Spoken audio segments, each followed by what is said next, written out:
ഞാൻ പെരിങ്ങോം ഹാരിസാണ്. ഞാനുള്ളത് ഇബ്രാഹിം പൂമംഗലത്തിൻ്റെ വീട്ടിലാണുള്ളത്. മുസ്ലിം ലീഗിൻ്റെ ആദ്യകാല നേതാവ് അല്ലെങ്കിൽ മുസ്ലിം ലീഗ് പാർട്ടി തന്നെ കെട്ടിപ്പടുക്കുന്നതിൽ നിർണായകമായ ഒരു പങ്ക് വഹിച്ച കുടുംബമാണ് പെരിങ്ങോം പൂമംഗലത്തെ കുടുംബം. പരേതനായ പെരിങ്ങോം മുസ്തഫ എന്നുള്ള കേരളത്തിൽ തന്നെ അറിയപ്പെടുന്ന ഒരു നേതാവ്, അദ്ദേഹത്തിൻ്റെ അനുജനാണ് ഇബ്രാഹിം പൂമംഗലം. അതിനപ്പുറം നമ്മുടെ സാംസ്കാരിക തലത്തിലും അതുപോലെ തന്നെ നാടിൻ്റെ വികസന കാര്യങ്ങളിലൊക്കെ തൻ്റെതായ ഒരു കാഴ്ചപ്പാടുള്ള ഒരു മുസ്ലിം ലീഗിൻ്റെ ഒരു സവിശേഷമായ ഒരു നേതാവ് കൂടിയാണ് ഇബ്രാഹിം പൂമംഗലം. പെരിങ്ങോം ഗ്രാമപഞ്ചായത്തിൽ UDFൻ്റെ ഭരണം കിട്ടിയപ്പോൾ ദീർഘകാലം പഞ്ചായത്തിൻ്റെ വൈസ് പ്രസിഡൻ്റായിട്ട് അദ്ദേഹം ഉണ്ടായിട്ടുണ്ടായിരുന്നു. രാജഗിരി മുതൽ പെരിങ്ങോം വരെയുള്ള അല്ലെങ്കിൽ കാങ്കോലിൻ്റെ അതിർത്തി വരെയുള്ള കേരളത്തിലെ ഏറ്റവും വലിയൊരു പഞ്ചായത്തായിരുന്നു ആദ്യ കാലഘട്ടത്തിൽ പെരിങ്ങോം ഗ്രാമപഞ്ചായത്ത്. പിന്നീട് പെരിങ്ങോമായും ചെറുപുഴയായും 2 പഞ്ചായത്തുകളായി വിഭജിക്കുകയാണ് ഉണ്ടായിരുന്നത്. അന്ന് ഏറ്റവും വലിയ ഒരു പഞ്ചായത്തായി നിലകൊള്ളുന്ന സമയത്ത് അദ്ദേഹം ഇതിൻ്റെ ഒരു പഞ്ചായത്തിൻ്റെ വൈസ് പ്രസിഡൻ്റ് ആവുകയും അതുപോലെ ഒരുപാട് വികസന പ്രവർത്തനങ്ങൾ ഈ മലയോര മേഖലയിൽ കൊണ്ടുവരാൻ അദ്ദേഹത്തിന് സാധിച്ചിട്ടുണ്ട്. ഈ വീട്ടിലെ 2 സഹോദരങ്ങളാണ്, ഇബ്രാഹിം പൂമംഗലമായാലും അതുപോലെ തന്നെ പെരിങ്ങോം മുസ്തഫയായാലും. പെരിങ്ങോം മുസ്തഫ എന്നുള്ളത് കേരള രാഷ്ട്രീയത്തിൽ തന്നെ അറിയപ്പെടുന്ന ഒരു വ്യക്തിത്വമായിരുന്നു. പക്ഷേ ഒരു പാർലമെൻറ്റേറിയൻ ആഗ്രഹമില്ലാത്ത ഒരു രാഷ്ട്രീയത്തിന് വേണ്ടി തൻ്റെ ജീവിതം ഒഴിഞ്ഞു വെച്ച ഒരു വ്യക്തിത്വമാണ്. പഞ്ചായത്ത് മെമ്പർ പോലും അദ്ദേഹം ആയിട്ടില്ല എന്നുള്ളതാണ് ഏറ്റവും എടുത്തു പറയേണ്ട ഒരു കാര്യം. ലീഗിൽ ഒരുപാട് സാധ്യതകളുണ്ടായ നേതാവാണ്. അഹമ്മദിൻ്റെ കൂടെ അടക്കം അദ്ദേഹം ജില്ലാ കമ്മിറ്റിയിലൊക്കെ ഉണ്ടായി, ജില്ലേൻ്റെ ഭാരവാഹിയായിട്ടുണ്ടായിട്ട് പോലും അദ്ദേഹം ഒരു പഞ്ചായത്ത് മെമ്പർ പോലും ആകാതെയാണ് നമ്മോടൊക്കെ വിട പറഞ്ഞത്. ഞാനിന്ന് ഇവിടെ എത്തിയിട്ടുള്ളത് ഇബ്രാഹിം പൂമംഗലം പരിശുദ്ധ ഹജ്ജിന് പോവുകയാണ്. അദ്ദേഹത്തെ കാണുവാൻ വേണ്ടിയിട്ടാണ് എത്തിയിട്ടുള്ളത്. അതിലപ്പുറം എൻ്റെ ഉപ്പ പരേതനായ സോഷ്യലിസ്റ്റ് നേതാവ് പി മൈദീൻകുട്ടിയുടെ സഹോദരിയുടെ പുത്രനാണ്. നമ്മളിപ്പം കണ്ണൂർ ജില്ലയിൽ തന്നെ ഒരു രാഷ്ട്രീയത്തിൽ ശ്രദ്ധ കേന്ദ്രീകരിച്ച ഒരു കുടുംബമാണ് പൂമംഗലത്ത് കുടുംബം. നമുക്ക് അദ്ദേഹത്തെ കാണാൻ പരിചയപ്പെടാം. ഇബ്രാഹിം എപ്പാണ് ഹജ്ജ് യാത്ര? 12-ാം തീയതിയാണ്. 12 ഇറങ്ങൂല്ലേ? പരിശുദ്ധമായ ആദ്യമായിട്ടുള്ളൊരു യാത്രയാണ്. ആ യാത്ര ശോഭനമായിരിക്കാൻ എല്ലാവരും പ്രാർത്ഥിക്കുമെന്നാണ് എനിക്ക് പറയാനുള്ളത്. നമ്മൾ ഈ പെരിങ്ങോം ഗ്രാമപഞ്ചായത്തിൻ്റെ വൈസ് പ്രസിഡൻ്റായിട്ടും അതുപോലെ ലീഗിൻ്റെ ഭരണം അതിനെക്കുറിച്ചുള്ളൊരു ചെറിയൊരു വിവരണം. ഞാൻ 96-ലാണ് ആദ്യമായി തെരഞ്ഞെടുപ്പിൽ മത്സരിച്ച് പഞ്ചായത്തിൻ്റെ വൈസ് പ്രസിഡന്റ് സ്ഥാനത്തുണ്ടായിരുന്നു. കെ കുഞ്ഞികൃഷ്ണൻ പ്രസിഡന്റ്, ഞാൻ വൈസ് പ്രസിഡന്റുമായി. കേരളത്തിലെ തന്നെ ഏറ്റവും വലിയ ഒരു പഞ്ചായത്താണ് പെരിങ്ങോം പെരിങ്ങോം.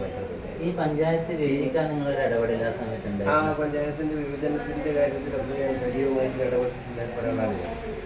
ഈ 2 പഞ്ചായത്താക്കുന്ന കാര്യത്തിൽ ഞങ്ങൾക്ക് വ്യത്യസ്തമായിട്ടുള്ള അഭിപ്രായങ്ങൾ അന്ന് ഉണ്ടായിട്ടുള്ളൂ. അതിൻ്റെ അതിർത്തിയെ സംബന്ധിച്ചൊക്കെയുള്ള വ്യക്തമായിട്ടുള്ള അഭിപ്രായങ്ങൾ ഉണ്ടായിട്ടുണ്ടെങ്കിലും പക്ഷേ ഒരു വിഭജനം എന്ന രീതിയിൽ നമ്മുടെ പഞ്ചായത്ത്, അതായത് ഇപ്പോഴും നമ്മളെ പെരിങ്ങോം പഞ്ചായത്ത് കൂടുതൽ ശക്തമാക്കാൻ ജനാധിപത്യ ചേരിയിൽ ശക്തമാക്കുവാനുള്ള പ്രവർത്തനത്തിൽ സജീവമായിട്ട് പങ്കെടുത്തിട്ടുള്ള ഒരാളാണ്. ഈ ആദ്യകാലത്ത് ഈ മുസ്ലിം ലീഗ് പ്രവർത്തനമായിട്ട് പോകുമ്പോൾ നിങ്ങൾക്ക് ഉണ്ടാകുന്ന ഒരു അനുഭവം, അന്നേരം ഈ മുസ്ലിം ലീഗ് എന്ന് പറയുന്നത് നമ്മുടെ കണ്ണൂർ ജില്ലയിലും അങ്ങനെ സജീവത ഇല്ലാത്തൊരു കാലഘട്ടമാണ്. ആ കാലഘട്ടത്തിൽ ഇങ്ങനെ ലീഗ് കെട്ടിപ്പടുക്കാനുണ്ടായ ഒരു ഇടപെടൽ സജീവമായിട്ടും കഴിഞ്ഞ കാലങ്ങളിൽ എൻ്റെ സഹോദരൻ പെരിങ്ങോം മുസ്തഫ സാഹിബ് മലയോര മേഖലയിൽ മുസ്ലിം ലീഗിൻ്റെ വളരെ ശക്തമായിട്ടുള്ള പ്രവർത്തനത്തിൻ്റെ ആ ഒരു പാത പിന്തുടർന്നുകൊണ്ടാണ് നമ്മുടെ ഈ മേഖലയിൽ മുസ്ലിം ലീഗ് പ്രസ്ഥാനം നല്ല ശക്തി വ്യാപിച്ച് മുന്നോട്ട് നീങ്ങാൻ ഈ മലയോര മേഖലയിൽ തീർച്ചയായിട്ടും സാധിച്ചിട്ടുണ്ട്. അപ്പോൾ ആ കാലഘട്ടത്തിൽ നിന്ന് വ്യത്യസ്തമായി പുതിയ കാലഘട്ടത്തിലേക്ക് വരുമ്പോൾ പഴയ കാലഘട്ടത്തിൽ നിന്ന് വളരെ വ്യത്യസ്തമായിട്ടാണ് രാഷ്ട്രീയ രംഗത്തുള്ള പ്രവർത്തന രീതികൾ.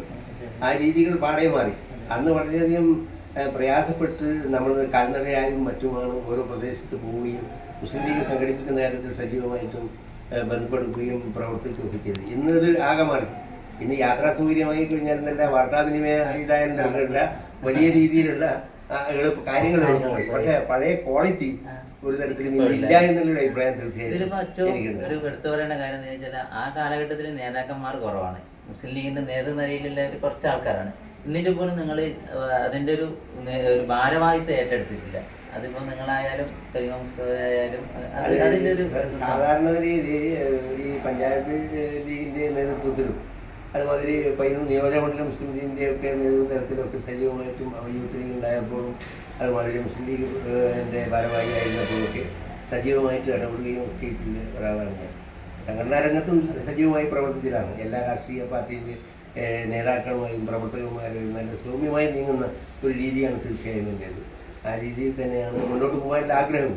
അപ്പോൾ അതുകൊണ്ട് തന്നെ നമ്മുടെ പ്രസ്ഥാനത്തിനെ സംബന്ധിച്ചിടത്തോളം ജനങ്ങൾക്കിടയിൽ കൂടുതൽ മതിപ്പുണ്ടാക്കാൻ വേണ്ടി സാധിച്ചു എന്നുള്ളത് ഒരു യാഥാർത്ഥ്യമാണ്. ഈ പെരിങ്ങോം പഞ്ചായത്ത് എന്ന് പറയുന്നത് ആദ്യമായിട്ടല്ലേ UDFന്റെ കയ്യിൽ എത്തുന്നത് നിങ്ങളുടെ ഭരണ കാലഘട്ടത്തിൽ? ആ കാലത്ത്, അതായത് 96 കാലഘട്ടത്തിൽ ആദ്യമായി തന്നെയാണ് മുസ്ലിം ലീഗ് അടക്കമുള്ള ജനാധിപത്യ മുന്നണിക്ക് ഈ പഞ്ചായത്ത് കിട്ടുന്നത്. അതേ വർഷം തന്നെയാണ് ജനകീയ ആസൂത്രണ പദ്ധതിയും കാര്യങ്ങളൊക്കെ കേരളത്തിൽ തന്നെ വളരെ മികച്ച പ്രവർത്തനം, ജനകീയ ഇടപെടലുകൾ ഇത്രമാത്രം നടന്നിട്ടുള്ള ഒരു കാലഘട്ടം തന്നെ. ഈ 1996 ശേഷം ആ സമയത്ത് ഒരു പഞ്ചായത്ത് നിങ്ങളെല്ലാം പ്രവർത്തനം കൊണ്ട് UDFന് കിട്ടി. അതിനുശേഷം കിട്ടാത്തൊരവസ്ഥ, അതിൻ്റെ ഒരു കാരണം? അത് പ്രധാനമായും ഈ പഞ്ചായത്ത് ഈ വാർഡ് വിഭജനം പല രീതിയിലുള്ള ചില വെല്ലുവിളികളാണ് ചില കാര്യങ്ങളിൽ അങ്ങനെ സംഭവിക്കുന്നത്. തീർച്ചയായും പുതിയ രീതിയിലുള്ള വാർഡ് വിഭജനം ശരിയായ രീതിയിൽ നടക്കുകയാണെങ്കിൽ അതിൽ ജനാധിപത്യ മുന്നണി അധികാരത്തിൽ വരും എന്നുള്ള കാര്യത്തിൽ യാതൊരു സംശയവും. ഇപ്പോഴത്തെ ഈ പഞ്ചായത്തിൻ്റെ ലീഗിൻ്റെ കക്ഷിനില മുസ്ലിം ലീഗ് 3 അംഗങ്ങളാണ്. 3 അംഗങ്ങൾ, അതൊരു വലിയ നേട്ടം. വലിയ നേട്ടം തന്നെയാണ്. ആദ്യം നമ്മളുണ്ടായത് 96-ൽ 2 അംഗങ്ങളുണ്ട്. പക്ഷേ കൂടുതൽ അംഗങ്ങൾ ഉണ്ടാക്കാൻ ആവശ്യമായിട്ടുള്ള പ്രവർത്തനങ്ങൾ ഇനിയും നടത്താൻ നമുക്ക് സാധിക്കും എന്ന് തന്നെയാണ് എൻ്റെ വിശ്വാസം. ഈ 96-ന് ശേഷം ലീഗിന്റെ അംഗങ്ങൾ കൂടി എന്നുള്ളത് എടുത്തു പറയേണ്ട ഒരു കാര്യമാണ്. ഇനിയിപ്പം ഭാവി പ്രവർത്തനങ്ങൾ സംഘടനാ രംഗത്ത് തന്നെയായാലും എന്നാലും വളരെ നമുക്ക് എന്തായാലും ഒഴിഞ്ഞു നിൽക്കാൻ വേണ്ടി സാധിക്കില്ല. അപ്പോൾ അതിൽ വളരെ സജീവമായിട്ടുള്ള ഇടപെടൽ അങ്ങനെ ഇല്ല. അപ്പോൾ അതുകൊണ്ട് പ്രസ്ഥാനത്തിനെ ശക്തിപ്പെടുത്താൻ ആവശ്യമായിട്ടുള്ള പ്രവർത്തനങ്ങൾ ഏതാണ്ട് അരനൂറ്റാണ്ടിലേറെ കാലമായി ഈ മലയോര മേഖലയിൽ ഈ രാഷ്ട്രീയ രംഗത്തും മറ്റ് സാമൂഹ്യ രംഗത്തും ഒക്കെ സജീവമായിട്ടുള്ള. ശരിക്കും പറഞ്ഞാൽ നമ്മളിപ്പോൾ പെരിങ്ങോത്തിനെ കുറിച്ചിട്ടുള്ള ഒരു പഠനം, അല്ലെങ്കിൽ ഏത് കാര്യം, ആശുപത്രി ആയാലും അല്ലെങ്കിൽ സ്കൂളായാലും പഞ്ചായത്തായാലും പോലീസ് സ്റ്റേഷനായാലും, ഈ നാട്ടിനെ കുറിച്ച് ഒരു വിവരം തരാൻ ഒരു പ്രാപ്തിയുള്ള ഒരാളായി നമ്മൾ ഇബ്രാഹിം പൂവങ്ങൽ ഈ നാട്ടിൽ ഒരു ചരിത്രാന്വേഷകർക്ക് അല്ലെങ്കിൽ പഠനവുമായി ബന്ധപ്പെട്ട് വരുന്നവർക്കൊക്കെ ഈ നാടിനെ കുറിച്ചുള്ള കാര്യങ്ങൾ ആധികാരികമായി പറയാനും പഠിപ്പിച്ചു കൊടുക്കുവാനുള്ള ഒരു കഴിവുള്ള ഒരാളാണ്. അങ്ങനെയുള്ളൊരു കഴിവിലേക്ക് എങ്ങനെയാണ് എത്തിപ്പെട്ടത്? അത് എൻ്റെ അമ്മാവൻ സജീവമായിട്ടുള്ള പൊതുപ്രവർത്തകരാണ്. ഇപ്പോൾ യൂസ് സാഹിബ് നമ്മുടെ ഈ മേഖലയിൽ നമ്മൾ ഈ ആശുപത്രി ഉണ്ടാക്കുന്ന കാര്യത്തിൽ അതിലെല്ലാം അദ്ദേഹത്തോടൊപ്പം തന്നെ ഉണ്ടായിരുന്നു. അതിന് ചെറിയ ചെറിയ സംഭാവനകൾ തിരിക്കുന്ന കാര്യത്തിൽ എന്നെ വളരെ ചെറുപ്പമാണെന്ന് തോന്നുന്നു. പിന്നെ അതിൻ്റെ കാരണോട് ഇങ്ങനെ കുറേ ആളുകളെയും കൂട്ടി നമ്മളെ അയക്കും. ആ പണം ഉണ്ടാക്കാനുള്ള സാഹസം അത്രയുണ്ട്, കഴിവുമായിരുന്നു. അദ്ദേഹത്തിൻ്റെ ഒരു വലിയ കഴിവ് എന്നുള്ളത് അന്ന് NK ബാലകൃഷ്ണൻ ആരോഗ്യവകുപ്പ് മന്ത്രിയായിരുന്നപ്പോൾ ഈ പഞ്ചായത്തിൽ ഒരു പഞ്ചായത്തിലും അങ്ങനെ കിട്ടിയിട്ടില്ല. 2 ആശുപത്രികൾ അന്നത്തെ റൂറൽ ഡിസ്പെൻസറികൾ, ഒന്ന് പെരിങ്ങോട്ടും ഒന്ന് പുളിങ്ങോട്ടും. പിന്നീടാണ് അത് കുറച്ച് ഡെവലപ്പ്മായി കമ്മ്യൂണിറ്റി ഹെൽത്ത് സെൻ്ററും അതുമാതിരി താലൂക്ക് ആശുപത്രി എല്ലായിട്ട് വരുത്താൻ വേണ്ടി സാധിച്ചത്. പക്ഷേ അതിൻ്റെ ഫൗണ്ടേഷൻ തീർച്ചയായും എൻ്റെ അമ്മാവൻ തന്നെയാണ് എന്നുള്ള കാര്യത്തിൽ യാതൊരു സംശയവും. എല്ലാവിധ ആശംസകളും തീർച്ചയായും പ്രാർത്ഥിക്കുക, എല്ലാവരും പിന്നെ പ്രാർത്ഥിക്കണം. കാരണം വെച്ചാൽ ഹജ്ജ് യാത്ര എന്നുള്ളത് ഇസ്ലാമിലെ പഞ്ചസ്തംഭങ്ങളിൽ ഏറ്റവും പ്രധാനപ്പെട്ടതാണ്. ആ ഹജ്ജ് കർമ്മം ഏറ്റവും നല്ല രീതിയിൽ നിർവഹിക്കാൻ ആവശ്യമായിട്ടുള്ള ആരോഗ്യമാണ് പ്രധാനം. അതിനു വേണ്ടിയിട്ടുള്ള പ്രാർത്ഥനകൾ ഉണ്ടാവണം എന്ന് അഭ്യർത്ഥിക്കുകയാണ്. ഇബ്രാഹിം പൂവങ്കലത്തിന് എല്ലാവിധ ആശംസകളും അതുപോലെ നല്ലൊരു യാത്രയും നേർന്നുകൊണ്ട് അടുത്ത വിഷയമായി വേറൊരു വിഷയം കാണാം.